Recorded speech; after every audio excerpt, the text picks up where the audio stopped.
don't have time to be out in the parking lot wrangling wayward shopping carts. Come back here, you rascal. The thermoses in those things, that was the product downfall. That was the problem. Either the lid didn't get tight enough and you'd have chicken noodle soup leaking all over your math homework, or it was so tight that it took 3 gym teachers and the auto shop teacher with his welding equipment to get it open. Her daughter saying things like, I just can't understand why they let poor people into Starbucks. Or, I mean, I haven't had a drink in weeks, Mom. Well, not counting gin, that's for my headaches. I had this weird urge to mess with whoever was on the phone. I just wanted to grab it and be like in an out-of-breath voice, okay, thanks for holding. We are totally out of the G.I. Jesus figurines. They're on back order till the end of January. I've got 1 bottle of the pumpkin spice shampoo at this point, but we're really good on the denture cream and the anti-diarrheal loperide tablets. How much do you want me to set aside for you, ma'am? Who were the ads targeting on the book covers? I mean, come on. What middle school kid is shopping for welding services and real estate broker between gym and recess? I don't get it. This is the Snaggletooth Rock and Roll Podcast.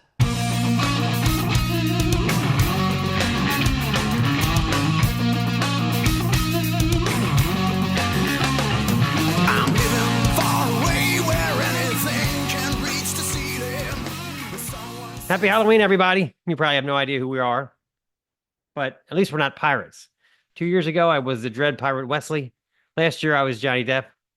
And this year, I'm just being something different in the style of the Seven Nations Army. Yeah. There's your hint. We kind of go together. We do, kind of. So. We do, kind of. I didn't know the girl from the White Stripes had such great tits. It's a little known fact. Little known fact. Anyway. Hey, at least no princess sleeves this year. That's right. You could actually do housework, which is so important on Halloween. So anyway, let's start off by talking about a very eventful errand that we ran. Okay. So I realized we needed a couple of hand towels, a Sharpie, and a spatula this week. Mm-hmm. So I figured a trip to the dollar store was in order. Always a good time. We always have fun there, yes.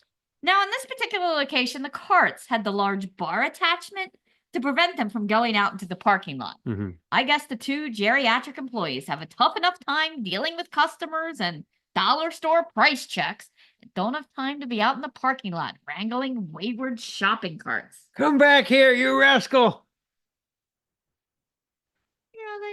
They always seem to only have like one person working. They can't be operating a register and corralling shopping carts. That's true, yeah.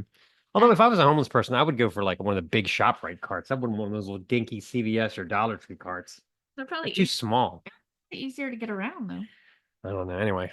At any rate, this Korean woman had finished checking out a cart full of Halloween decorations and tried to get the cart out the door. Bam! She tried again. Boom! Stares at the door. Bam! I was fascinated. I just was like watching. This went on for a good 5 minutes. Clearly, she was not getting it. She tried turning it sideways to get it through. Bam! Nope, still can't get through. I wonder what she was thinking. It's like this metal bar is exactly the right length that I can't get through the door. So a couple more tries, and she eventually got the message and abandoned the cart. Now, then I went to check out. Of course, there's no one at the register, and the phone is just sitting there off the hook. I never understood people that need to call the dollar store to check stock. Are you really saving that much time holding for 20 minutes to see if they're out of stock of the watermelon lip balm you saw in the circular? I had this weird urge to mess with whoever was on the phone. I just wanted to grab it and be like in an out-of-breath voice, okay, thanks for holding. We are totally out of the G.I. Jesus figurines. They're on back order till the end of January. I've got 1 bottle of the pumpkin spice shampoo at this point, but we're really good on the denture cream and the anti-diarrheal loperide tablets. How much do you want me to set aside for you, ma'am? God. I am fascinated that people buy food items at the dollar store. Yeah. I wouldn't even buy Halloween candy to give out. Yep. They have that huge freezer section in the back, which apparently is quite popular. Quite popular. I find myself wondering things like, are those corn dogs FDA approved? All the printing is in Japanese. Sketchy. How old is that soft pretzel? Yeah, But it's not soft anymore. If they're expired by 3 years, are they still edible? Yeah. Does that go bad?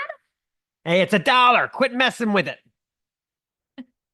You know, I'm looking at this bag of frozen broccoli thinking it kind of looks like it fell off the back of a truck. I mean, I don't mean to be a food snob. I don't mean to be a food snob. Anyway, okay, so this next part is called the divorce guilt ringtone. Okay. Those of us that have been through a divorce, Stace and I both have been, particularly when there are children involved, can attest it's very stressful. It's not unusual to have feelings of guilt that the separation is disruptful to the kid's routine and just their life in general. I get it. But this woman, Stace and I know, she takes it to a new extreme. First of all, her daughter isn't 9 years old. She's like 22, for Christ's sake. But you never know it from the way this woman treats her. Doesn't matter where you are in a conversation. You could be telling her you're thinking about, committing suicide. And she would say, if her daughter calls, she immediately has to answer it and then exit the room. And you hear the same phrase. Of course I have time for you. You are more important. Oh, We God. all kind of just roll our eyes. I can tell she's raised a real peach. Oh, God, yeah. Sometimes I catch part of the conversation she has on speakerphone. Her daughter saying things like, I just can't understand why they let poor people into Starbucks. Or, I haven't had a drink in weeks, Mom. Well, not counting gin, that's for my headaches. We had a banner moment the other day. I guess she forgot to turn off her obnoxious ringtone. Her daughter called and the phone started blasting away. It was the tune of REM's Shiny Happy People, but it was, it's the greatest daughter in the world. I'm so proud of you. What the fuck? You're trying to impress your kid with a ringtone? I thought they went out in the 90s. That had to be a custom make, too. Yeah. All I can say is that I thought Stace loved me until I realized that she did not have a personalized ringtone to annoy other people every time I call. How about a Michael Bolton style croon? The cutest husband on the block. Really love his massive cock. All right. Why don't you tell them about this week's feature interview? Our feature interview this week is with one Andy Smith, frontman of the Australian sleaze rock band Sister Switchblade. We have a fascinating talk with Andy about the making of their latest record, Don't Try This at Home, as well as his personal feelings about solitary confinement and if there's ever such a thing as too much cowbell. So stay tuned for that. This song is called The Gloves Are Off.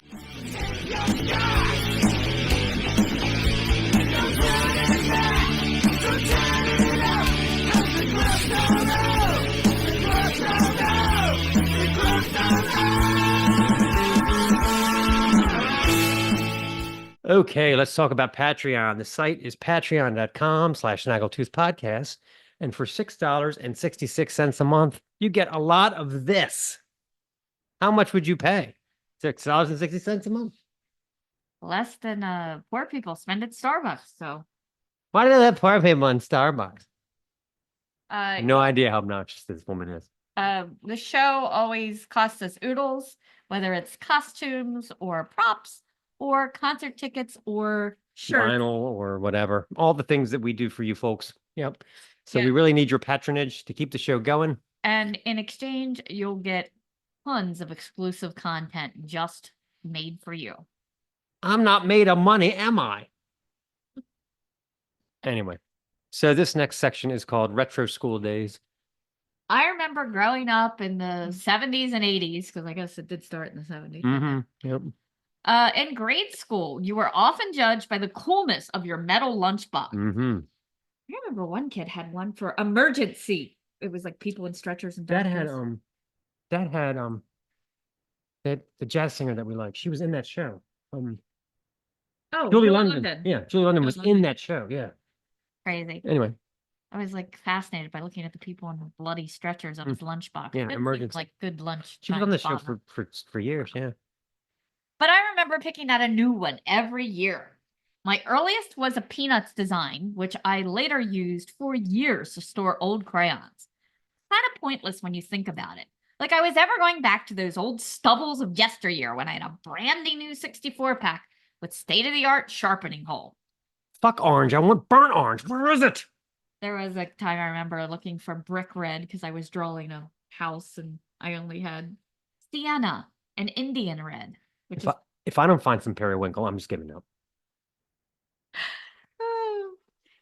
At one point I had a Flintstones lunchbox, a Muppet Show lunchbox. One time a kid in my class had the exact same Star Wars lunchbox, which I thought I was really cool for picking out. And he always seemed to pick up my lunch instead of his.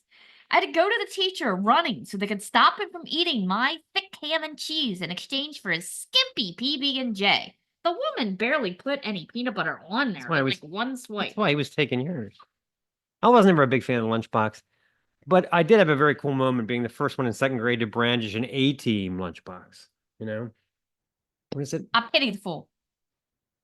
If you have a problem, if no one else can help, and you can find them, maybe you could hire the A-team lunchbox. Anyway, the thermoses in those things, that was the Oh. product downfall. That was the problem. Either the lid didn't get tight enough and you'd have chicken noodle soup leaking all over your math homework, or it was so tight that it took 3 gym teachers and the auto shop teacher with his welding equipment to get it open. It's so true. It was like vacuum Yeah. seal, especially if the stuff in there was hot. You were just doomed. Yeah. Forget it. You weren't going to eat. So by the time I started third grade, I was strictly brown bag. And the reason why was I had this morning ritual. The back of the homeroom was the coat room. We had our personal little cubbies sectioned off. So I would arrive and everyone would watch fascinated as I bowled my lunch from the front of this classroom. It would slide. If I threaded the needle and got into my cubby hole, the class would erupt in cheers. Like video games hadn't been invented yet. You got to make your own fun, people. Come on. Well, how about your lunch? Was your sandwich in pieces The- and your chips in the- dust? The apple more slightly bruised. But these are the prices you pay for notoriety, you know. Well, after the horror of the thermos, I remember feeling like the Capri Sun foil pouches were the height of cool. Yep. That is until one time I straight up impaled the pouch from front to back with the straw. All done that, yeah. Leaked all over my designer jeans. Yeah. Delicious as they were, it always seemed like there was hardly any drink in the pouch. It's true. I could slam 3 of them in 2 minutes and still felt thirsty. That's I mean, true. You just suck them till they're flat. Foil. Bleh. I drank them by the case. Yeah. Then I left to take my chances of getting mono or a cold sore at the school's water fountain. There was always some asshole who had to chuck their wad of chewing gum into the water fountain, like it wasn't already gross enough with the green mold forming around the spigot. Those things are so sanitary. Yep. Eventually, I decided I was too old for a Miss Piggy lunchbox, and I would grab a paper bag and swap out my lunch, leaving the box in the bushes at the front of my house. I have absolutely no idea what scandal I thought I was going to cause by just telling my parents I no longer wanted a cartoony lunch container. Instead, you went all Mission Impossible on them. When eventually my mom discovered my forgotten lunchbox hidden in her garden, I ended up being in more trouble for being sneaky than just admitting at the age of 15 Miss Piggy was cramping my style. Oh, Kermie. So then I traded in my lunchbox obsession for a trapper keeper fever. It seemed to be the height of school organization, a veritable folder of school subjects hooked in Rolodex fashion that I still seem to misfile stuff in. Wait. The folder with the Tyrannosaurus Rex on it, that was English, right? Or was that the one with the koala bear? And then 2 months in, the 3 holes would rip through the binder and the folders would come tumbling out willy-nilly. That great Velcro closed rip that they were so proud of. It never lasted the whole year. By March, you had to hold the whole thing together with a vice kind of grip to keep all your shit from falling out. My father introduced me to the round enforcers, and that still didn't help. That wouldn't help with folders. They No. weren't strong enough. Yeah. Another drawback was you couldn't really draw on them. I never liked the covers that the school gave us that was covered in ads, like it was a diner placemat or something, right? Instead, we get a paper bag and cover it with that. Then you could draw band logos and thoughtful expressions like, in 2 days, tomorrow will be yesterday. Oh. I always used to have like some guy's name in a heart that, would fizzle out, and I'd For a while, it was me. draw things on top of it. It was like covering a tattoo. I never fizzled, though. Who were the ads targeting on the book covers? I mean, come on. What middle school kid is shopping for welding services and real estate broker between gym and recess? I don't get it. I like how you were like, your father says, bring that math textbook over here. I thought I need an saw- attorney. Yeah. Well, while you ponder that, let's play another song. This is from Sister Switchblade. It's called I Smell a Rat.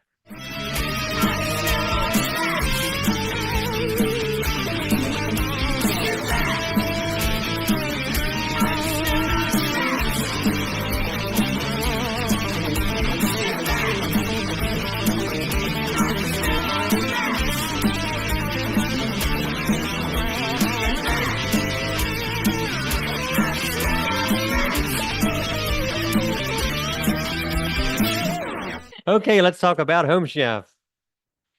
Talk about ring prone. Anyway, Home Chef is a great service. They ship FedEx right to your door. You never have to worry about combing through recipe books, making lists, going to the store, Not being able to get the card out. getting home, still forgetting something, especially if you're busy, especially if you have kids, or you're busy like us doing the show. Or you're guilty from your divorce. It all comes together, It people. does. It Yeah. does. It's very easy. You can pick out your meals. You can do the cook yourself. You can do the express meals. You can do the fully cooked meals. They have desserts, smoothies, drinks. They You have just no do excuse. everything on a There's no plate. excuse for fast food. No excuse. No excuse. These are much better for you. This is much cheaper than eating out. Much better than grabbing McDonald's. So this week in our box, we selected from their many choices a lemon garlic Beurre Blanc chicken with mushrooms and green beans. Make that first. That's good. Yeah. So that sounds really good. And for some reason, they gave me 3 of these cards this week. I guess they just like me. Mm-hmm. I have a chicken schnitzel with cranberry moussaka and cheesy mashed potatoes. Who would think to put cranberry together with a schnitzel? I mean, these people are just beyond the pale. You know, I've cooked with ingredients I've never cooked before. This is actually where I discovered dragon fruit. Wow. They put mango with red onions and steak. It's fantastic. Mhm. And you don't have to think about a thing. You just hand your husband the cards and he gets to pick what he wants for dinner. He feels like he's at a restaurant. It's absolutely. Also, it's going to be a little fall. So I got a 1-pot loaded beef and bean chili with sour cream and cheddar. They don't forget anything. Yep. Home Chef has actually changed the way that I cook. Everything's about sauces. Everything is. I've never tried a meal from them that wasn't completely delicious. Yep, absolutely. So use our link, and you can get your own meals delivered right to your door. Okay. It's time for collectorbation. Got a little bit of a different style this week. We're going to go with Blue Mountain's album Dog Days from 1995. Now, for the life of me, I cannot remember how I was turned on to this record. I dig some roots rock, early Springsteen, the Dexatines, Sun Volt, but it's not the type of music I was really seeking out in the mid-90s. I seem to recall being obsessed with noisy stuff then, like Cherubs and Drive Like Jehu, that kind of stuff. So I can only guess that this was actually playing in the record store when I was in there browsing the amphetamine reptile section or something, and it somehow got into my bone marrow when I bought it. That's the same way I got the first Red Masters of Reality album. So anyway. Dog Days is the second album from the Oxford, Mississippi-based trio Blue Mountain, consisting of singer-guitarist Carrie Hudson, bassist and co-vocalist Laurie Starrett, and then freshly recruited drummer Frank Couch. Their first album on the indie Roadrunner label, Dog Days, is 14 songs in the 3 to 5 minute range, built on lazy, cozy acoustic guitars, Couch's drum giddy-ups, and most important, the glorious electrified guitar clunge and vocal bray of frontman Carrie Hudson, whose voice blends with Starrett's coos to marvelous effect. Produced by the Brooklyn-based guitarist-producer Eric Amble, who worked with artists as diverse as the Swinging Neck Breakers and the Bottle Rockets, he dials up a sound that couldn't have been easy to get, unhurried and hippie-informed, tight but earthy and introspective, with occasional appearances by Hudson's harmonica and even a bit of fiddling with the mandolin here and there. Let's get an idea of the sound of the record. Let's play a song. Let's ride. Down Highway 49.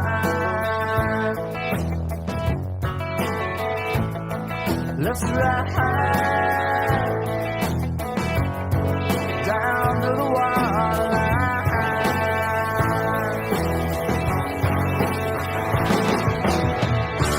I can feel the car headlights. Neil Young, a big influence to be sure, but there's something very distinctive about this record.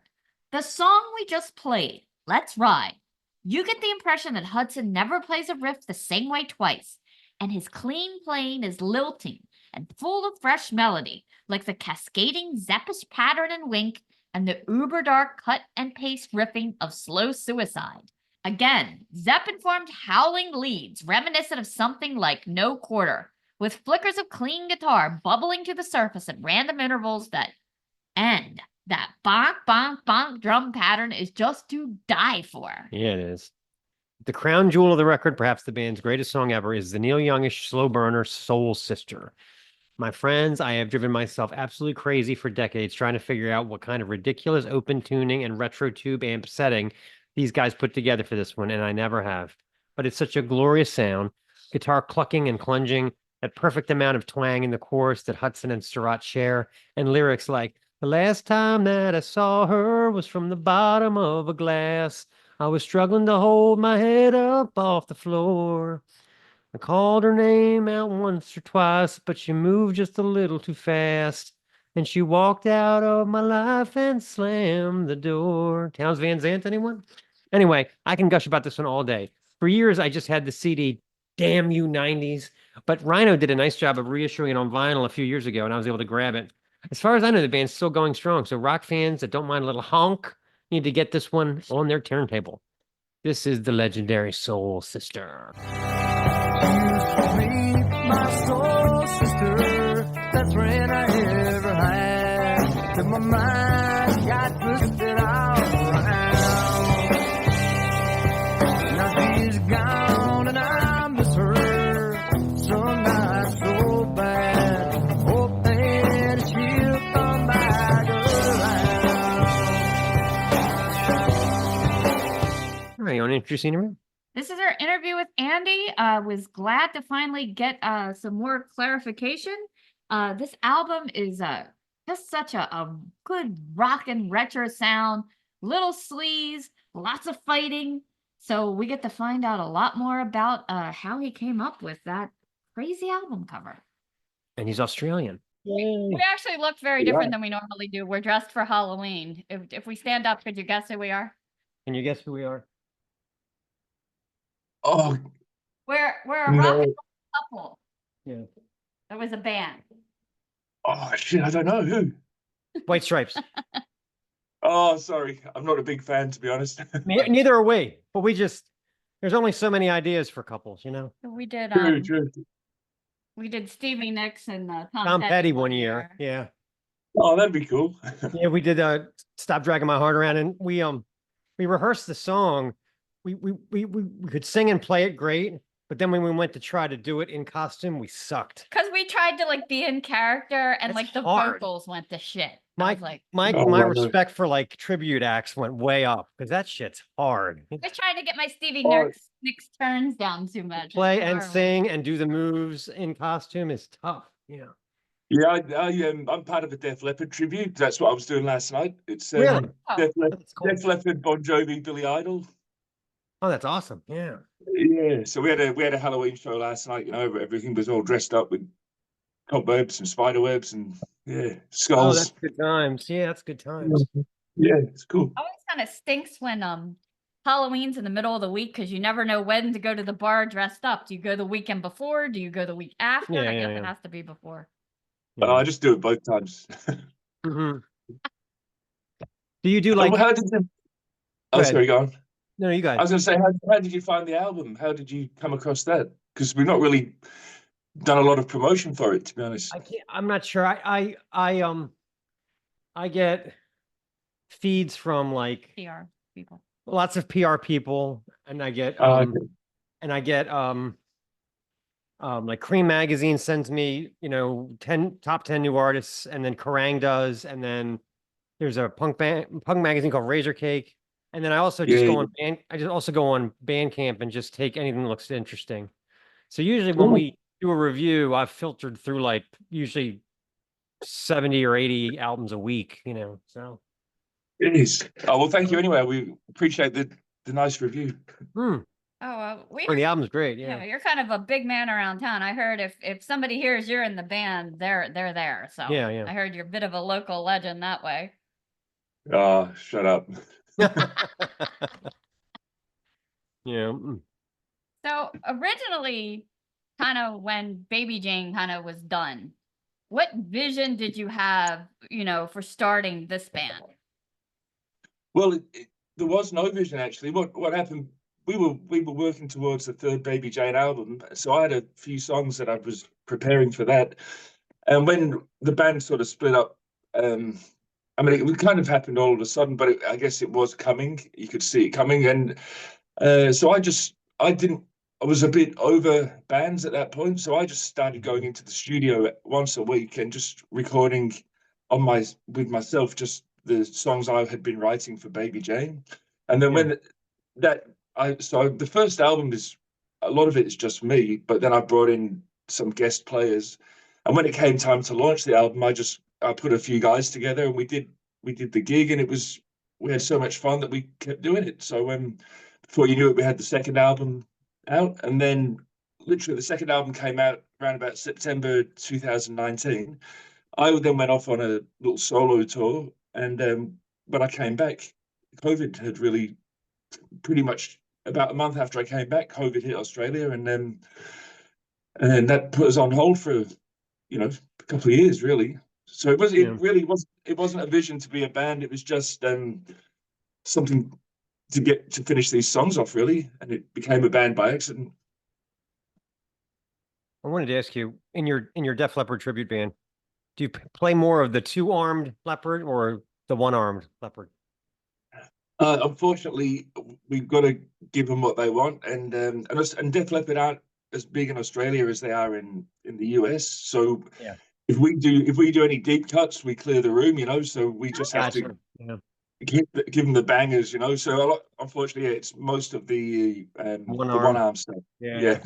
Like if we do a song like "Let It Go," the room empties, the floor empties. Oh, that's such a shame, because to me, I'm a High and Dry man. To me, that's their best record to me, So yeah, I just love I it. love all that. Mutt Lange, just they owe their soul to that man, Yeah, absolutely. No, I mean, even when we do a longer set, we do quite a few off Pyromania, but even that, you see the interest dwindling if you do something like "Too Late for Love," or they just no want to hear. I get it. They want to hear "Hysteria" and "Pour Some Sugar on Me," and that's it. Yeah. I remember, like, in the early 2000s, I was watching one of their shows on. It was like, it wasn't a live stream, but it might have been like a DVD or something, and they were all in long leather coats, like almost like they were vampires, right? They were trying to be kind of gothy, and I thought, you're gonna have to sing "Pour Some Sugar on Me." I mean, you can't. You can only be so dark, Yes. It's brown sugar now. Huh? It's it's just the way it is, So, Yeah, God, mhm. I had some girl, like, we were out at this karaoke bar. She's like, "Let's do Pour Some Sugar on Me." And I'm like, "Oh, sure, I know that." I got up there. I did not know that. I'm reading the monitor going, "The word saccharin is in there?" I did no idea. Yeah, you think you know the words, right? Yeah, exactly. Man, Rocket took a bit of learning for me, because when he references all those different artists, in the pre-chorus section, trying to remember them all in the right order. Yeah, but I think my muscle memory's kicked in now. But initially, it was hard work.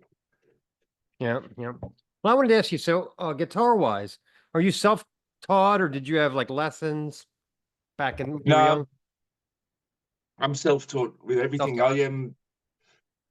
I really just started playing the guitar because I wanted to write songs, really. So as soon as I knew E and A, I started writing songs, and then it just went from there. But I never played on stage until, I mean, a lot of my bands I just sang in until maybe about early 2000s, and then I joined a band there where I started playing rhythm, and then I've done that ever since. So yeah, and I like it now. I love it. It's like a safety blanket, Who were some of your favorite guitarists? I love Randy Rhoads, Slash, George Lynch. Yeah. Who else? Okay. Definitely a Dokken vibe. Yeah. So I have to apologize. I did your review, and I think I had the old band members, because it turns out you did the drumming on the recording. So I had a hard time finding out who actually did what. So I apologize. Yeah. So how did you end up doing the drumming and everything for that?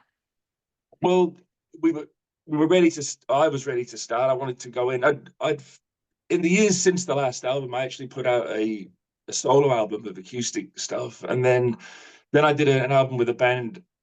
The guys from the tribute band, we did an original project called Cross-Eyed Lover. So we did an album, And then all the time I'm building up a bit of, you know, some songs in the background. So I got to a point where I was ready to do the next Sister Switchblade, but we'd already lost the guitarist, and the drummer had a motorcycle accident. So his back was completely, you know, rooted. So he couldn't do it. So I said, look, I want to start. So I'm just going to go in and make a start on it. So, and yeah, the whole album actually took very little time. It took a long time when you consider maybe it was over a year from start to finish. But we're all working, you know, so you're going in there for 2 hours a week.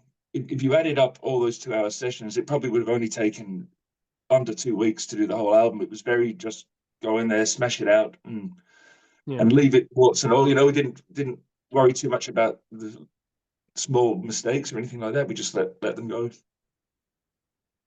The sound is amazing. Yeah, it sounds really well really, produced. Really good. Very well produced. Yeah. It's very clear, and I apologize. I didn't have you on there as drummer too. I was like, shit, I hate it when that happens. Look, I actually didn't want that piece of information to get out. It came out by accident. I didn't know I was.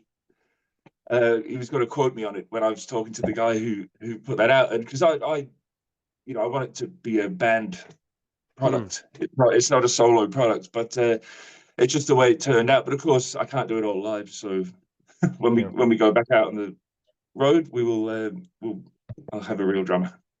So do you have like some people lined up for when you go out, or is it still kind of a work in progress? Well, all I really need is a lead guitar player, and I actually have somebody in mind. I'm going away next week to Thailand for a couple of weeks, and then when I come back, I'm going to start meeting up with people, because we probably won't do anything this year, but next year we've one of the guys who's a local agent around here has said he wants to get us on the bill with some of the sort of 80s rock bands that he's got planned to bring over for tours next year. So yeah, we'll start. I'll definitely start up in the ante and getting a guitar player in place probably late this year, early next year.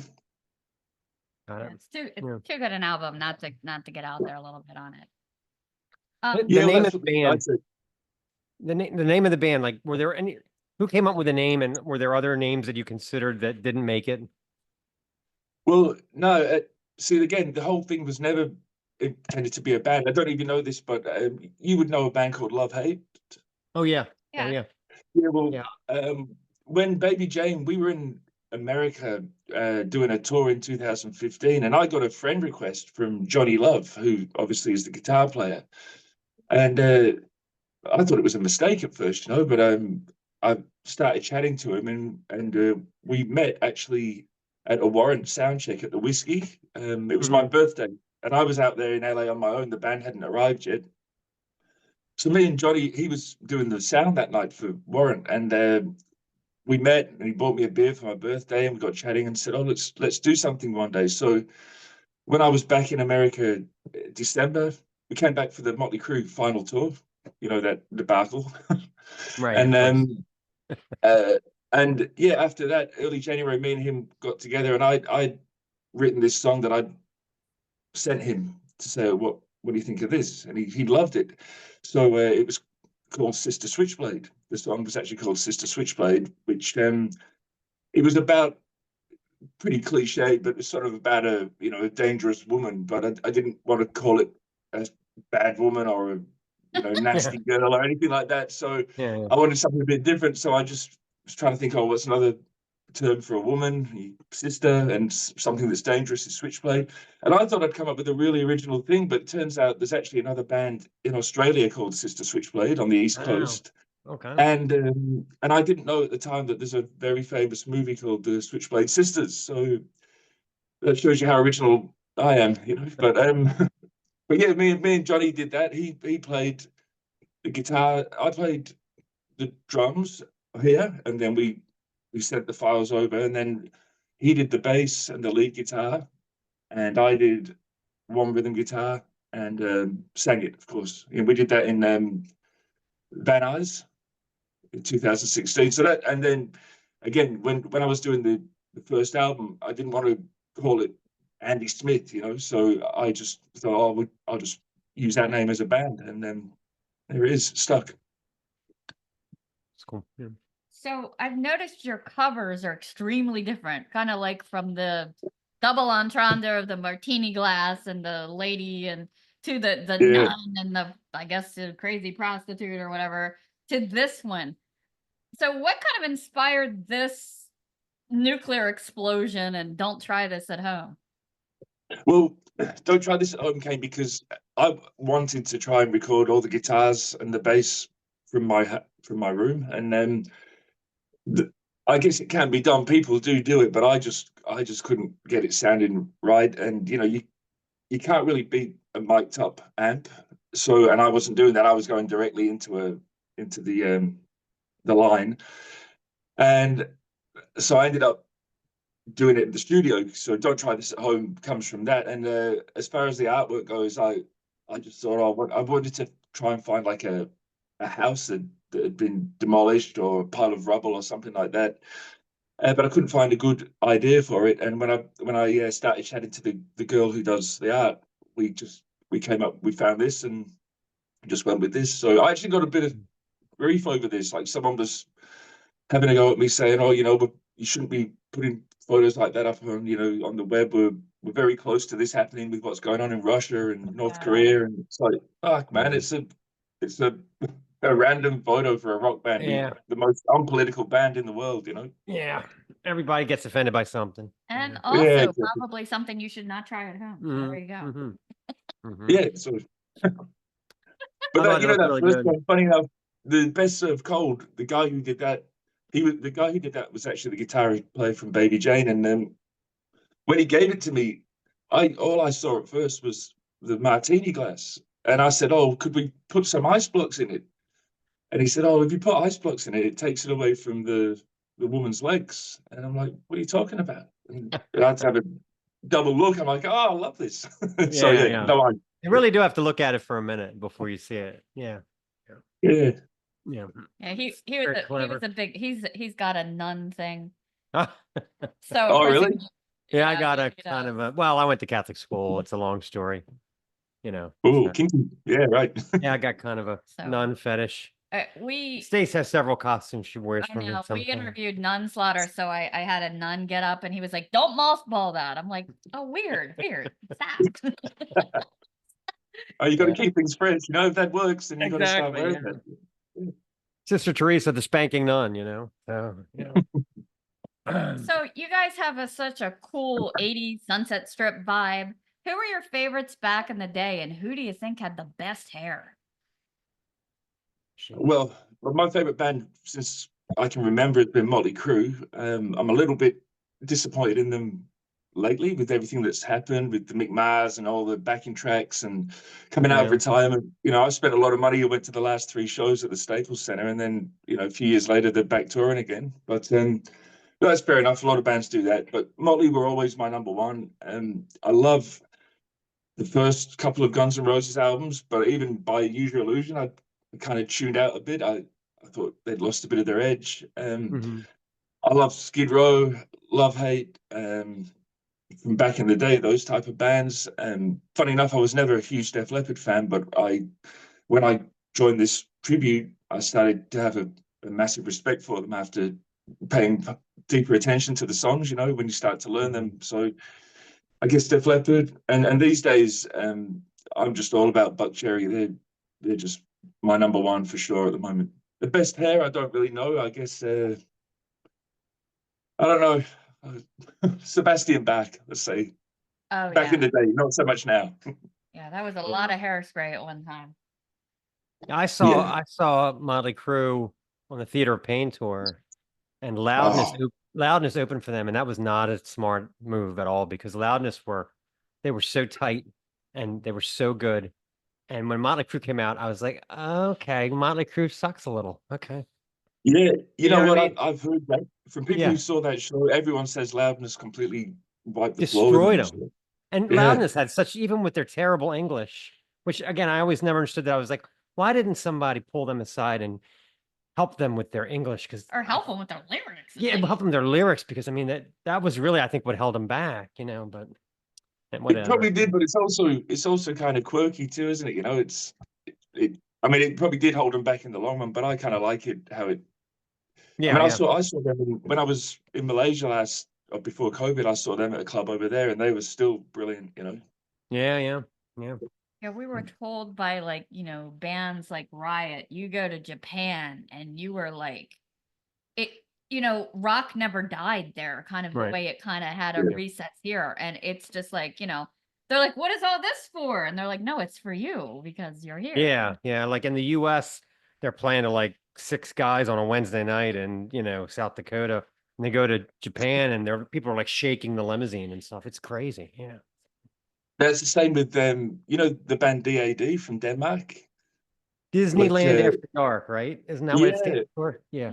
Mhm. yeah, and like I'd only ever heard "Sleeping My Day Away," the hit that they had. But they were coming out here playing at a pub, and so I went along, and like you say, it's just a pub. I mean, there was a decent crowd, but maybe a couple of hundred. That was about it. But that was one of the best shows I've ever seen. It was just amazing. I'm a big fan now, but there was a guy who I know who's from Denmark, and he said, this is so bizarre to see this band in this room because in Denmark they're playing stadiums and Right. arenas.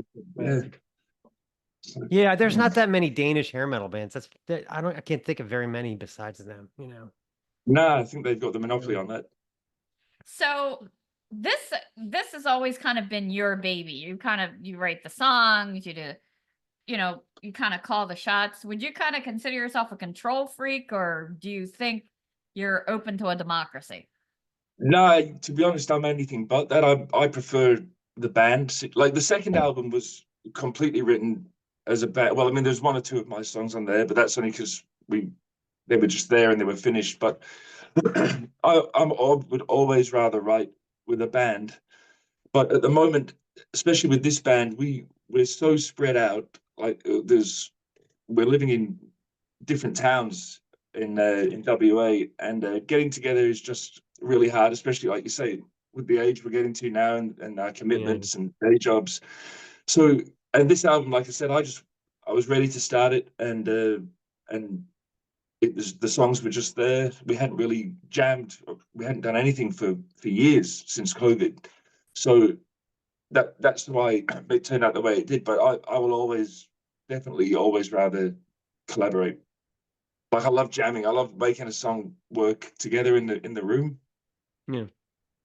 Yeah. So, yeah, I like it when you can feel like the magic actually Yeah, happening, and everything. That's a lot more fun Yeah. than trading files, Yeah, definitely. Yeah, you're just playing off each other, which we haven't done for a long time. But the other band I'm in, well, again, this is not a band that plays often yet, but it's called Cross-Eyed Lover, and this is the band with the guys from the Def Leppard tribute. That's more. I mean, one guy kind of writes the main bulk of it, but then we get together and sort of bounce off each other a little bit. So that's a little bit more like that. But yeah, you need to check that out. We got one album called Blonde Zombie. So there's a Halloween twist for you too.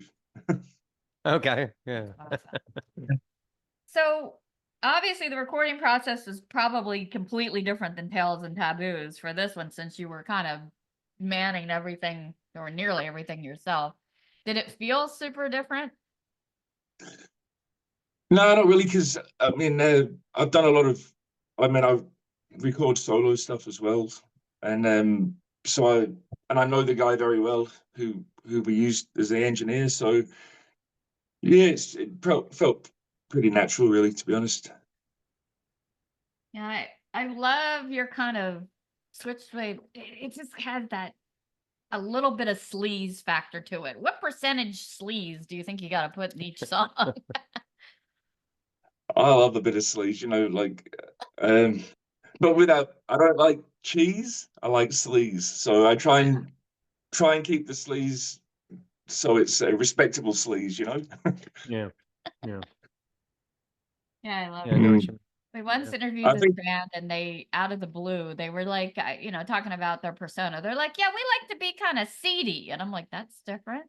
Oh, I forgot about that. yeah, That's right. seedy. All right. Seedy. I feel a bit seedy this morning. All right. I always ask every Australian artist this question. So we in America, we always think of that when you live in Australia, you get out of bed and you're stepping over giant crocodiles and there's giant tarantulas crawling up your walls. And I mean, Is there any truth to any of that? Giant sharks just like, come up on land, Well, here in Perth, not so much the crocodiles. We don't have them, but there's definitely.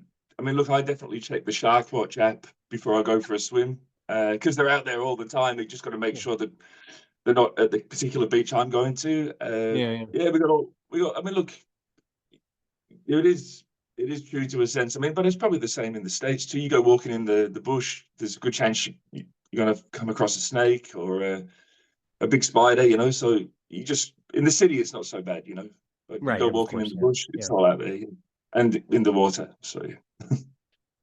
My biggest fear is like where I work is out kind of out in the woods, and the deer are just like jumping out all the time. Trying to not hit a deer is very difficult, when it's foggy at I, dark at night. We have so many deer around here. So.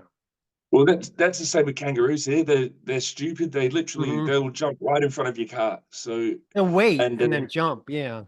yeah, and they're 100% muscle. So they're just it's like hitting a brick wall if you hit one. Like touch wood, I haven't actually hit one yet. But you drive down in the country roads here, and there's dead kangaroos all over the road. Oh, God. Oh my God. And they'll write your Wow. car off. Definitely, yeah. So all right, so kangaroos are like deer for you guys. I got it. Yeah, I guess deers would be the same. They'd be very muscular, just like a Yeah, big. well, with the big antlers and everything, and the thing is, Yeah. like, we keep building new neighborhoods, and we're encroaching on their territory, so they have nowhere to go. Yeah. So it's really we're doing it, Yeah, So, absolutely. My mother's a bit of like an Annie Oakley. Oh, this is great. She loves Yeah. her gardens, right? So this deer She kept loves what, eating sorry? her. My mom is a bit of an Annie Oakley, Yeah. She'll Who's like that? she'll like she's 80 years old, right? But she has these gorgeous gardens. And this deer kept eating like her plants. So she's out the window shooting rubber bullets at this deer, right? So she hit it, and the deer ran and freaked out and took out like 3 of her birdhouses that were like up on stilts. I was like, that's what you get. See, says you're right.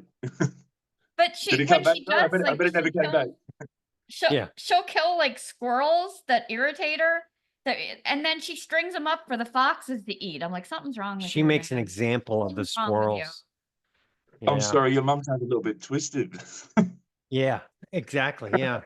And she just With looks like this respect. little, When it comes to her garden, she's like a mob boss or something. Yeah. Yeah, it sounds like it. Yeah. like, Don't mess with she's her. shooting out the window, Mom. Yeah, don't mess with her. Yeah.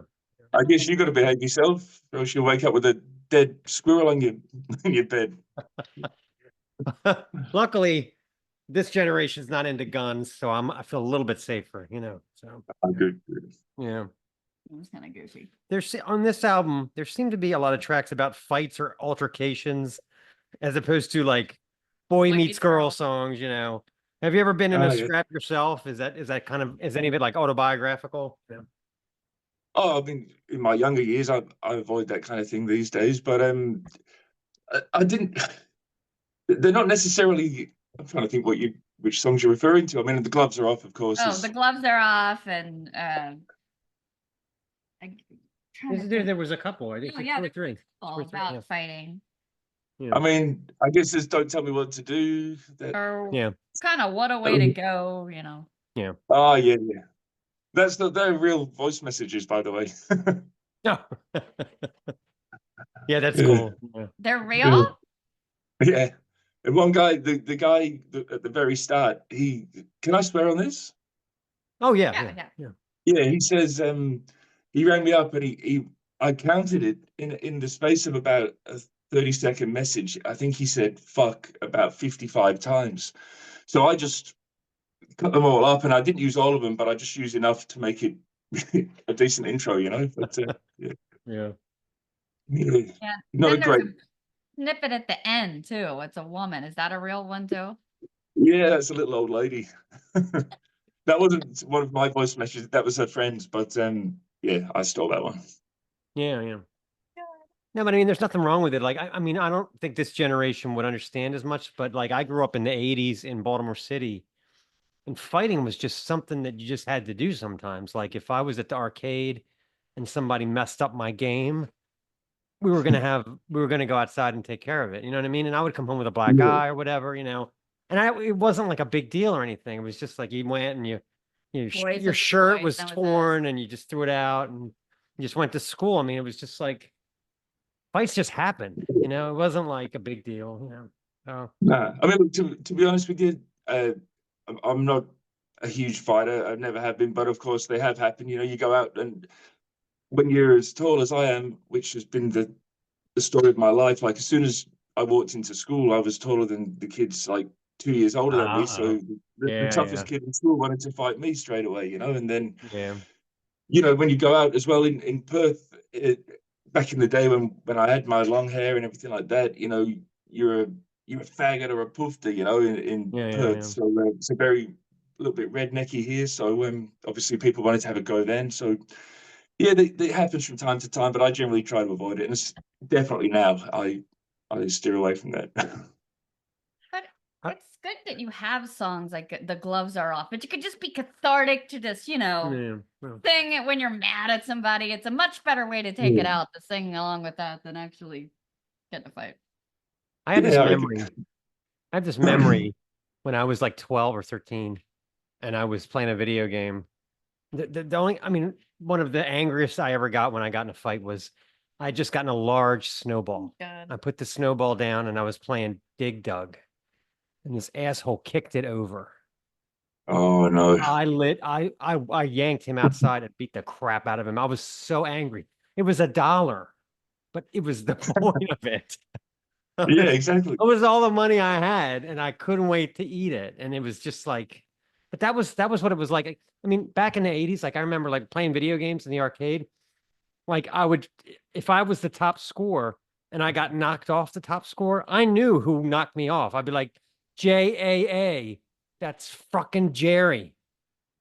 And I would just play all night until I was back on top. And I couldn't wait. Yeah. At school the next day, I'd go find him and I'd be like, you ought to check out Frogger on God. your way home. It's so not a thing anymore. It's not, it doesn't exist Yeah. anymore. But I mean, having the top score in an arcade game was huge when I was growing up, you know? Oh, that was important. Yeah, definitely. Yeah. And like twisting that knife, being like, yeah, you got to check out the top score now, bitch. You know, like that was what I lost in the ether, you know? Cool.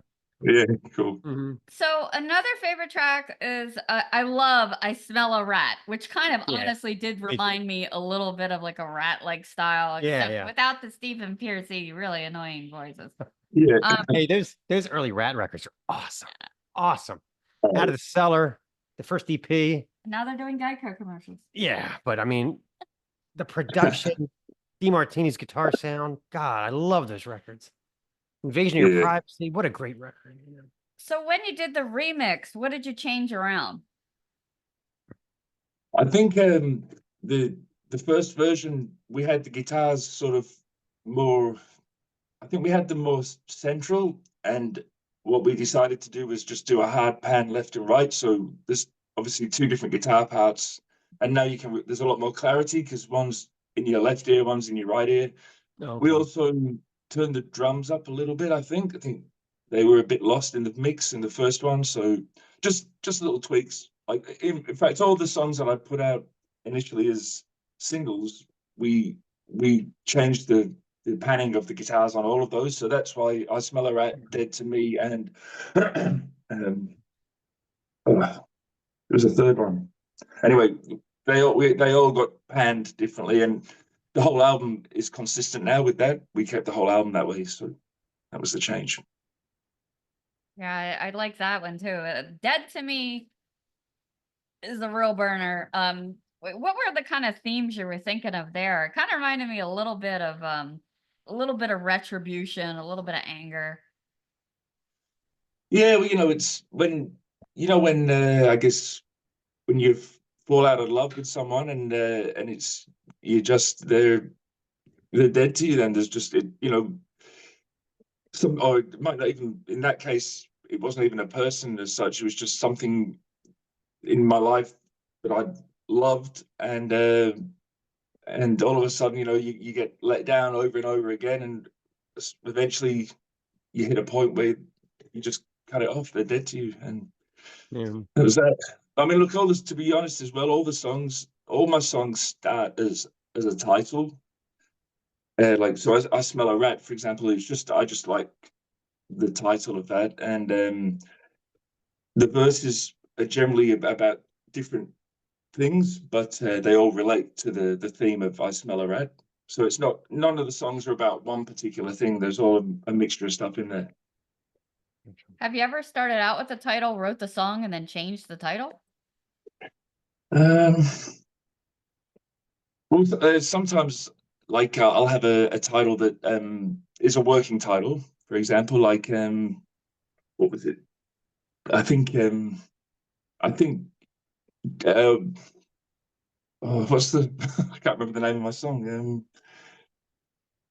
Oh, there's a song on the album anyway. It's on towards the middle, and it was originally called Cherry Groove because I felt it had a bit of a Buck Cherry vibe. And then there was another one, What a Way to Go, was actually called Lynch Twist, which because I thought it had a bit of a lynch mob feel. So I will give them titles, a piece of music a title just while we're working on it. But now I think generally when I've got the title, I stick to it.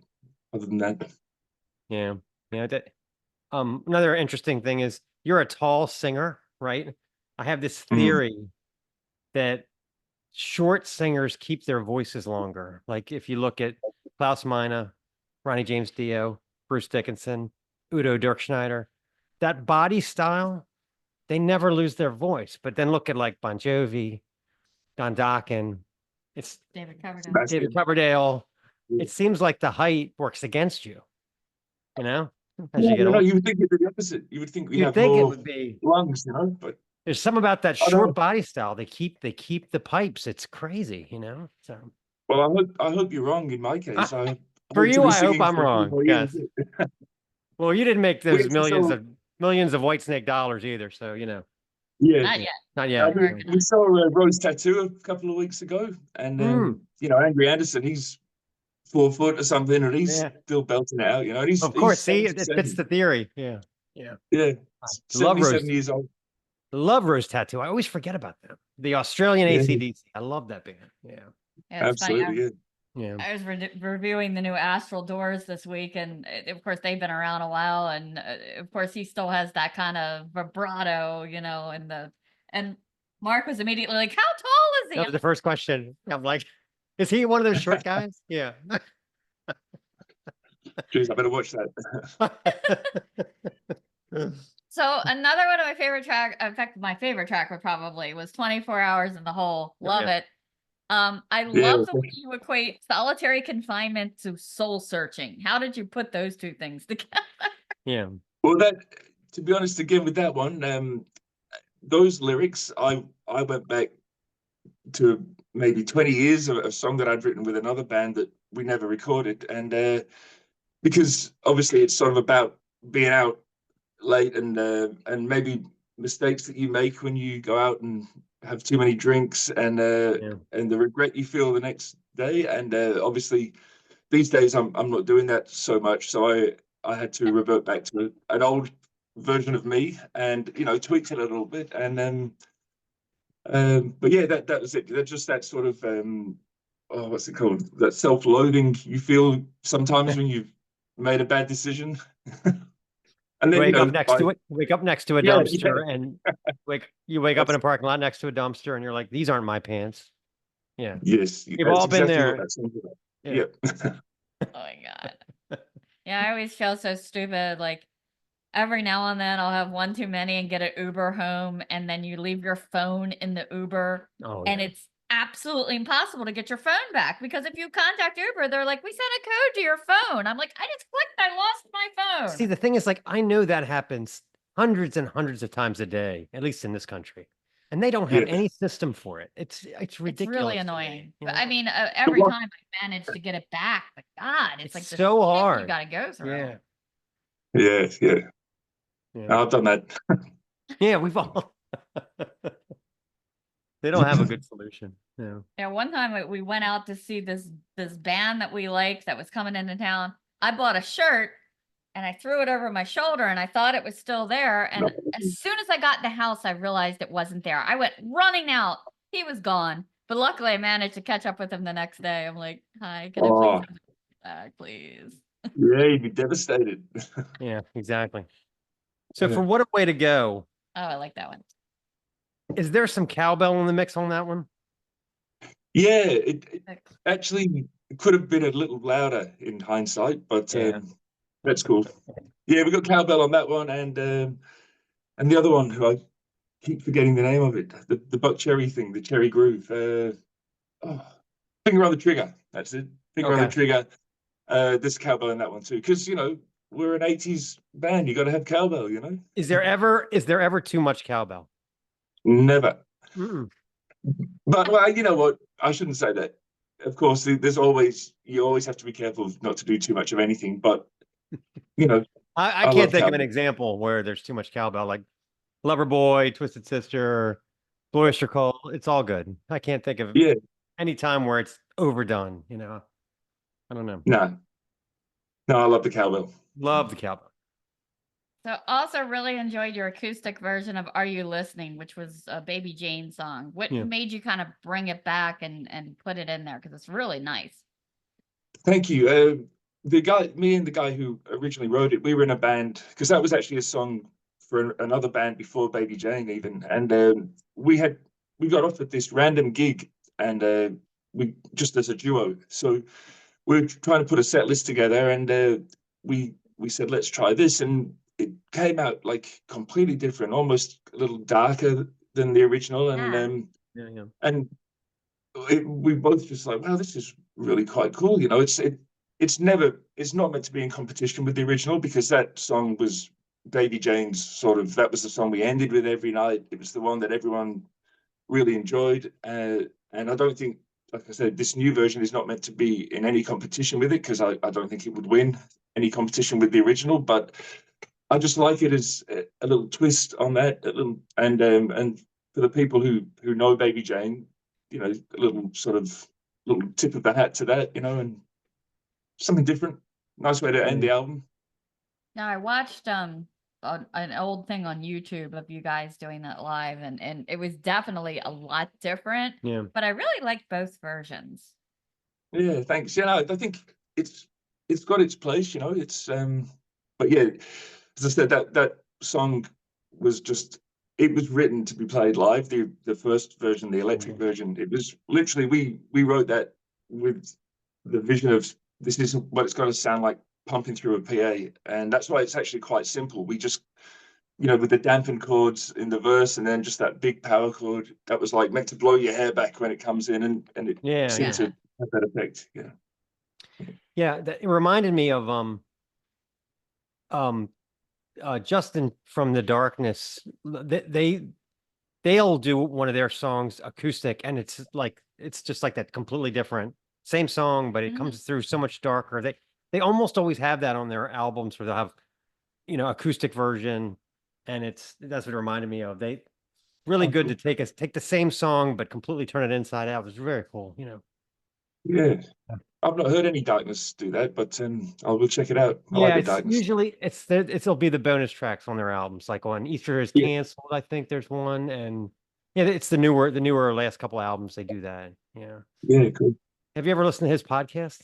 Oh my God. I have, yeah. In fact, he championed a local band here from Perth called Southern River Band, who you may have heard of. They're starting to Yeah. really make some noise. They're blowing up all over Europe. They're getting this selling out, and it was the Southern River Band went on tour with the Darkness, and so Justin sort of built a relationship with them, and he did a review of their album or one of their songs on his podcast, and ever since then, that promotion has just lifted this band to the next level, So yeah, it's very, very cool podcast. That's cool. Yeah, I love their music, and I love when he tells stories about the Darkness, but I have a hard time with his podcast because it's him and that girl, and it's just they'll go on a tangent, and it's like, how long have you been drinking tea with ginseng? Well, I didn't drink tea for most of the 90s. What did you drink? Well, it's all sorts of things I drank. It was Like Mainly, Riveting. I like the bubbly water quite a bit. I mean, and it goes on for like 15 minutes. It's just like as much as I love his music, Yeah. sometimes I got to bail. Sometimes I just can't hang in there, you know. Well, I've actually not seen the girl with him, so maybe I've not. Is that a new thing? Because the podcast I've seen is just him talking about like a I song don't or a know. band. Maybe I've never seen it. I've never seen the one on YouTube, but the one on Spotify is always him and the girl, you Oh, know, okay. what, well, how many bottles are in a case? Well, I don't know, do I? You know, like oh yeah. So like talk about the darkness. I want to hear about the darkness. Yeah, right. Anyway, go ahead. All right. So we play a game on the show. It's 5 random questions with Stace. That's me, even though I'm dressed In as- disguise. disguise. Yes. I'm actually a blonde, but Yes. Yeah. I had to get the wig for White Stripe. And they have more fun. Or do they? I don't know. So I want you to pick 5 numbers between 1 and 100, and those will be the questions you'll answer. Okay, yeah. 5, 15, 74, 86, 7, and 13. Do we have too many? 1, 2, 3, 4, 5. Is that I it? think we have one too many, but that's okay. Oh, We'll start with number 5. Have you ever tripped and fallen in front of a crowd? yes. Oh, My God. jeans were too tight. I tried to jump on stage. I'd been off to the side. I tried to step back on, and my jeans were so tight I couldn't lift my leg up. And I not Skinny pleased. jeans, they'll get you every time. Have you heard the Graham Yes. Bonnet? When Graham Bonnet, I always tell the story. When Graham Bonnet, his last gig when he was Michael Schenker's singer. Have you heard this story? No. So it was his last gig with the Michael Schenker group. He didn't know the lyrics, so he would tape the lyrics to the monitors, and the crowd started like messing with him, like ripping him off, and he was berating the crowd. So the band starts, and the music starts, and he starts yelling at the crowd for ripping off his lyrics, right? And then he bends over to pick up the lyrics, and his pants like completely split down the middle, and his dick Oh pops out. no. And instead of putting it back in, he waves it at the crowd and tells them that they're all a bunch of, so-and-sos, and then walks That's off. rock and roll, man. That's Walks rock off, and roll. right? And that was in the first like 2 Respect. minutes. Like the band had to stay on stage for like another 40 minutes. So I always just pictured the call the next day where they're like, we're not gonna need you to come to band practice today, Yeah. And if you're gonna have a shit show, that's the way you do it, just blow it up, All out. Yeah, that's it. All right, number 15. Did you ever binge a Netflix show, and what was it? Yeah. Yeah, I've binged quite a few. Actually, the most recent. Oh, it's not Netflix. No. It doesn't matter. Anything you've been. Or Well, the streaming service. This was a bit different for me actually, but my girlfriend found a show called The Handmaid's Tale. Oh, yeah. God, we died over that. It's dark. It's like Yeah. the darkest show I've ever seen. I mean, Yeah, it's and we kind of got sucked into that, and literally we just because we came into it late as well. We only found it this year, but we finished it about 2 weeks ago, and now we're like, well, what are we supposed to do now when we get together?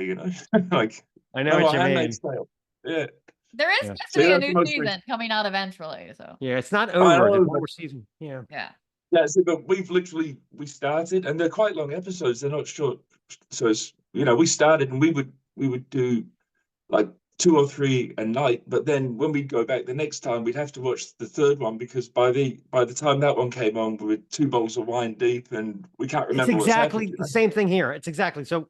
Right. So the first half hour, we're figuring out where we passed out. So we Yeah. lose that. And then the last half hour we lose because we're passing out. So you really only get a couple of hours of good viewing in there. Yeah. Yeah, Yeah, exactly. Yeah. Same thing. I'm just Yep. like, oh my God. Yeah, I can't wait for the last one. Yeah. Right, Yeah. 74. How long would you survive in a zombie apocalypse? Oh, I don't know. That's a weird question. We're I big don't know. I Walking probably wouldn't. Dead fans there. I probably wouldn't survive that long. I don't know. I'd try and find a blonde zombie and take her somewhere quiet and hide until it's all over. Yeah. Yeah, that was a big. Yeah, we're big Walking Dead people. So, Walking yeah. Dead. Ever since that show, I look at buildings. I'm like, I would pick that one to hide out in. Yeah. Yeah, well, that's another show I've never seen, and it's not because I don't want to. I just don't have a lot of time to watch TV. But it's one that I definitely know. There's that one. There's Game of Thrones. I think I'm the only one in the world who's Yeah. never seen that. But there's a few classics out there that I haven't seen. So I guess now that Handmaid's Tale is over, we're going to be looking for something else. So we could. Yeah. move I on to recommend something both like of them. We were watching Yeah. Walking Dead and Game of Thrones at the same time, like getting caught up. And I remember at one point, both shows had people with heads on sticks. And I was just that. like, do we only watch shows that have heads on sticks now? Is that where we're at in life? I think even Handmaid's Tale has a bit of that, doesn't it? Something. Yeah. Well, I don't they know, has hang. something- People are hanging. People are hanging. Oh, Yeah.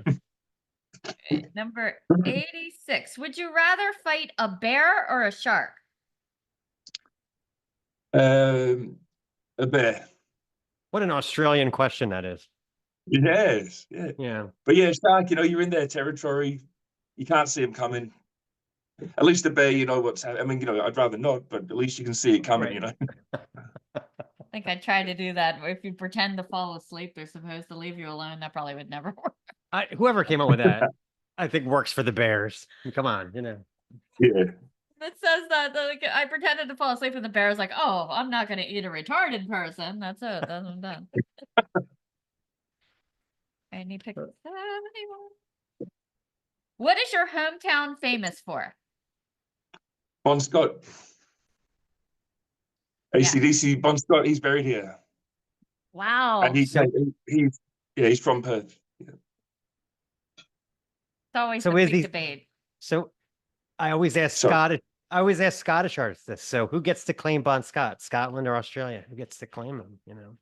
I think we do. I mean, look, I'm sure Scottish people would say different, but I think because he made his name here. He grew up Yeah. here in Fremantle, and yeah, I mean, AC/DC. I mean, let's face it, they're all. I don't think there's a single person in the band that's actually Australian, but they made their name here, and they all grew up here. I mean, I'm not Australian either. I'm English, but I would consider myself Australian because I've been here since I was a kid. So Yeah. It all goes back to Mutt Lange. Can you imagine how much money he made? He did Back in Black. He did Pyromania. God. He did Hysteria. I mean, Hysteria? my God, Yeah. the man just, And then he did some pop stuff with Shania Twain and Well, yeah. I mean, that was later. But I Bryan mean, Adams. you can only imagine how much money he got. I mean, and that's the thing, like Def Leppard, because we've interviewed some new wave of British heavy metal bands, like lesser known, and all of them said they didn't think Def Leppard was that good when they were contemporaries.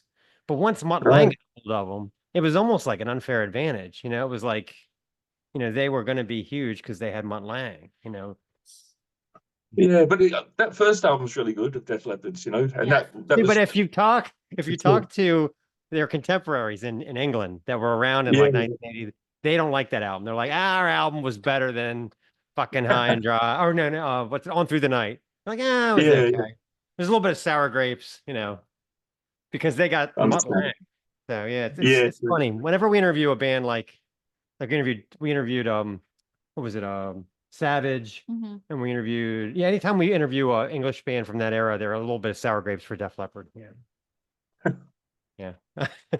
well, It's interesting. that's musicians. That's musicians for you, Yeah.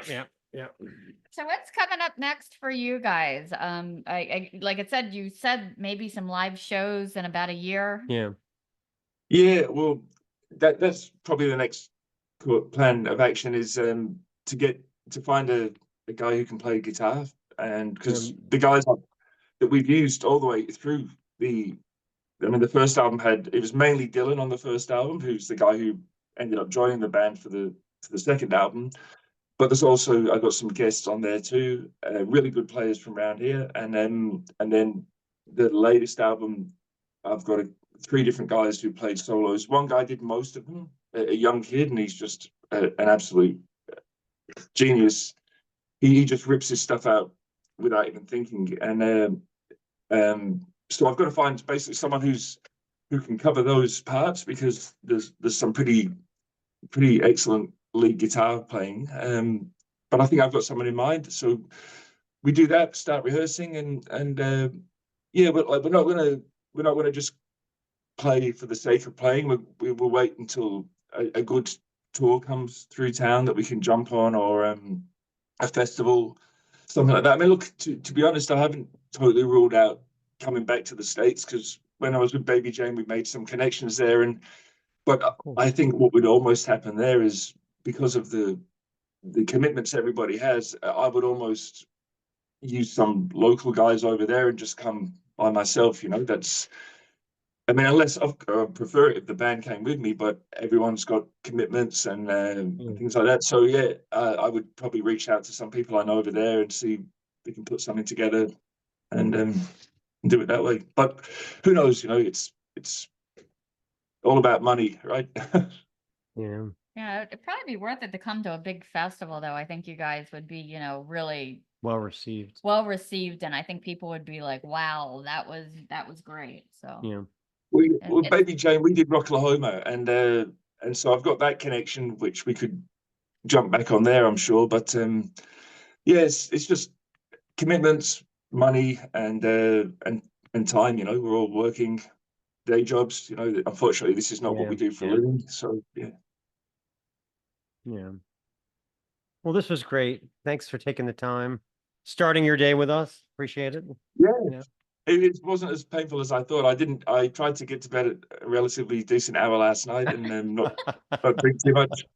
But no, I really appreciate you guys supporting the band. It's been really nice. It's always pleasant when you see a random review come in, and and especially when they're saying such nice things. So thank you for that. Falling on deaf ears.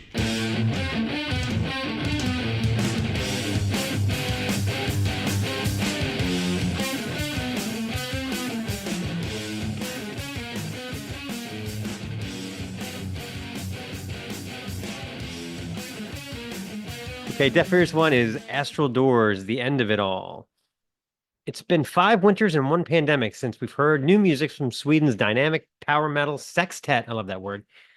There were rumors that the band had called it quits after the silence following their prolific outpouring of 9 full lengths in their first 16 years. However, a hint was on the band's website saying that they were on a break but had not bought the farm yet. And they also teased at the 20th year anniversary since their first LP in 2003.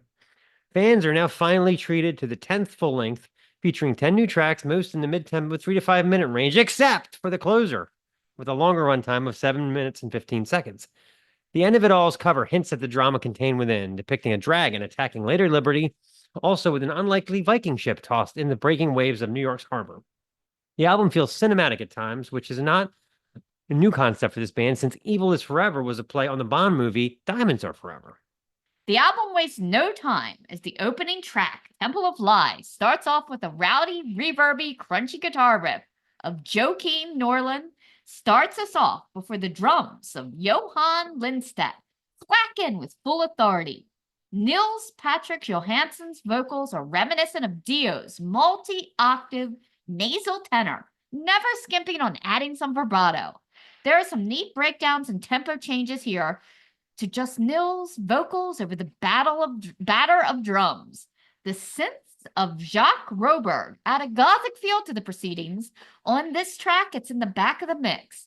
The solo, which you will find out pops out as compulsory in every track, starts slower, Norlin building up to a rapid automatic gun notes fire, complete with a wail in the end. It's a boisterous battle cry. With our fists held high, I will guide the blind. We march for freedom, loud and proud. Another mid-paced rally song is Viking Rise, with the sounds of a storm rolling in and the grunts of men rowing or fighting one can imagine. Here, the power chords are slower and deeper, with the drums of Lindstedt at doom speed with oodles of rollouts and smacks. The bass of Ulf Lagerstrom is a deep burbling stream, never static, always moving notes. The breakdown this time features vocals over eerie synths. Nils evokes his impassioned vocals, Sons of Valhalla and Northern Gods to conquer against the odds, days of violence, days of death, and the dragon's breath. It sounds like it could be from the soundtrack to the Game of Thrones or the Viking dramatic series. The end of it all starts with a lone guitar plucking out quick notes that is reminiscent of the start of Def Leppard's Foolin'. Heaven's Gate starts in a similar fashion, but has a backward-sounding whisper over it. The track builds as the drum takes off and settles into a delicious groove, with Langersham's bass bouncing along. It also features a particularly racy, over-the-top, up and down the fret guitar solo that moves into the harmonies of Joachim Norlin, sounding off with Mats Czar. A Game of Terror is also notable, starting with echoey riffs that seem far away and suddenly jump center stage. Roberg's synths pop along, sprightly and light. The group echoes to the vocals of Nils and at a hell-raising feel. A tempo change features vocals over guitar as the drums lead back into the full band sound. It features two splendid and rangy solos and ends with Nils giving up a mad dog growl. My favorite track is A Night in Berlin, which at first seems a little off-topic from all the apocalyptic and war themes. I guess, faced with the possible imminent doom, A Night of Sin seems to be appropriate for anyone's bucket list. The track starts off immediately with some amazeballs guitar harmonies. There are some purple-like informed organ over pummeling drums and neat rollouts. A gang chorus adds to the debauchery. Forgive my sins for A Night in Berlin. Of course, there's an excellent guitar solo to top us off. They're making a German spectacle of themselves. Some are thinking that the title, The End of It All, might mean the band is hanging it up too. With 2/3 of the original members still on board this ship, I think it's more of a reflection of the recent trials and times we have all been through. Judging by the amount of old fans rejoicing in this power metal triumphant return and new fans signing up on their Facebook page, all gobbling up the limited edition Coke bottle clear vinyl, I would beg to differ. I do think this is not the end, but a new start. You never know what lies behind the next astral doors. So this is A Night in Berlin, mein Freunden.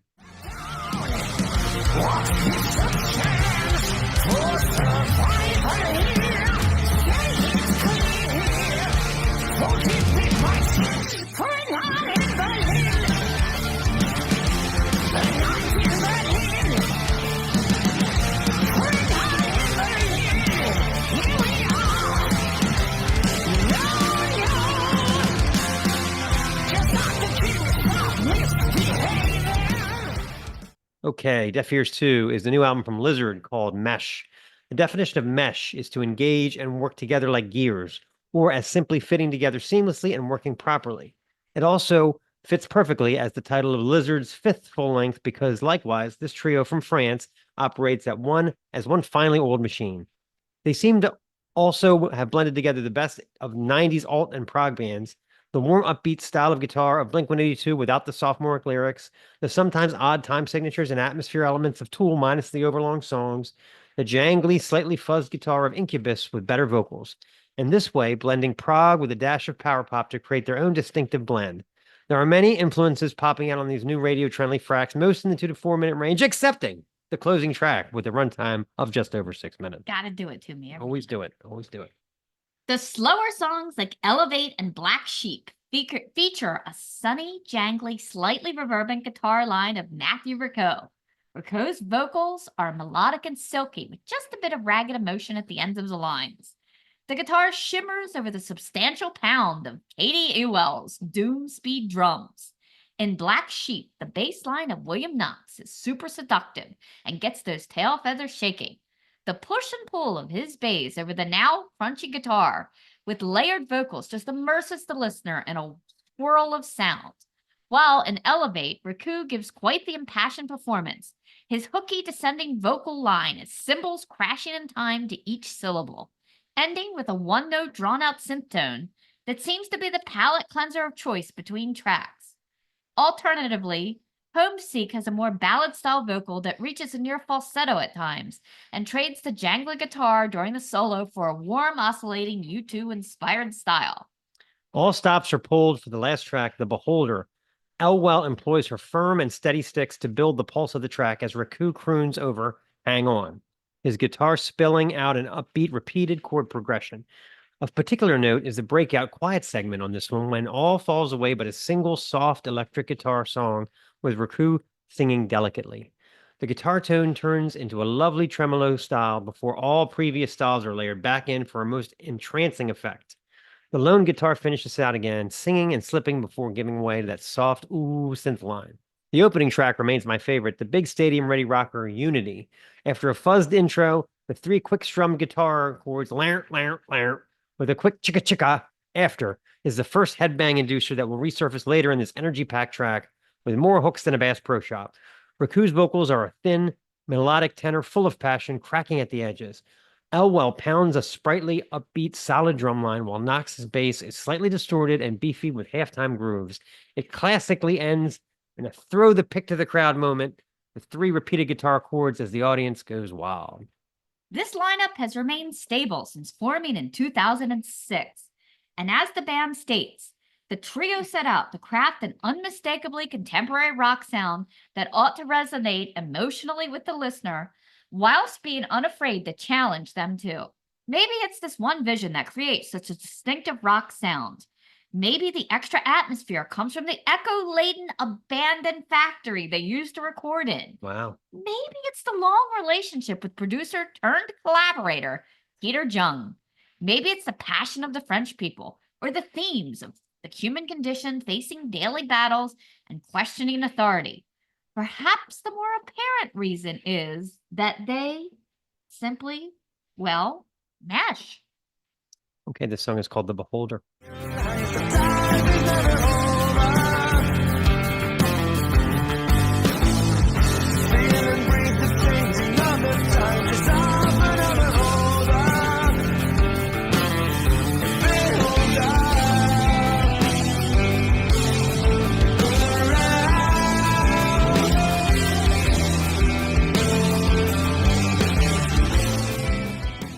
Okay, Deaf Ears 3 is a new album from ADDC, Ordinary Souls. It is quite the challenge finding ways to promote your band in 2024. There's just so much competition, and with the collapse of most music labels and limited time to feed the algorithms of social media platforms constantly, it takes a creative mind to find a way through. That's what first impressed me about this band, as it would seem they chose a moniker that relies on typo traffic. Really brilliant if you think about it. If even 3 or 4 of the hundreds of inebriated AC/DC fans that Google them actually listen to their music, they're goners.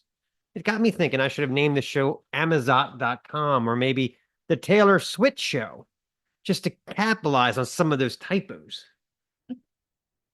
Originally formed as a 3-piece in their hometown of Knoxville, Tennessee, back in 1999. This now 4-piece has just released their 3rd album with Ordinary Souls, in their first in an astounding 14-year gap, and largely inspired by the restrictions imposed by lockdown.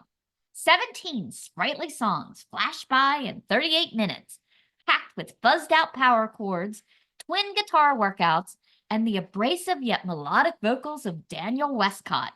You can tell immediately the whip-smart percussion, guitar and bass interplay, and clever lyrics that these guys go back a few years and aren't strangers to classic punk and new wave. The bass of Grady O'Rear seems to be the foundation of the band's wizened sound. Take a listen to something like Econ 101 to get an idea what I'm talking about. A simple beat, a pulsing bass line, some scraping guitar riffage, and an uber hooky chorus are all it takes to get your ass shaking to this one. I can't help but thinking of late 70s stuff like Elvis Costello or The Pretenders. Some of these songs I can actually kind of hear Chrissy's voice over the melodies. The hooks and hand claps of Father Loss are the perfect fold of Westcott's dark, pleading vocal. I want my father back. I want him to tell me what I lack. Seasoned with lots and lots of guitar noodling, just like they did it in the Bitchin' era. They may not be the most prolific band in the world, but what ADDC does, they do extremely well. Never mind that the album cover looks like a costume party sock hop gone horribly wrong. You could do much worse than check these guys out. Catch them on tour with Dean Gray and Guns and Houses. This song is called Rattle and Shake.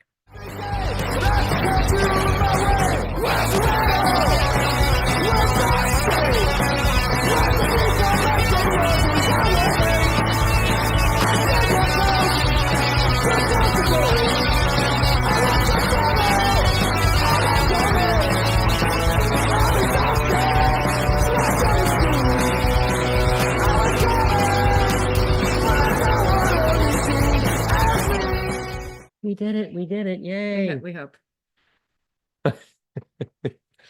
How much fun to talk about lunchboxes. Oh yeah.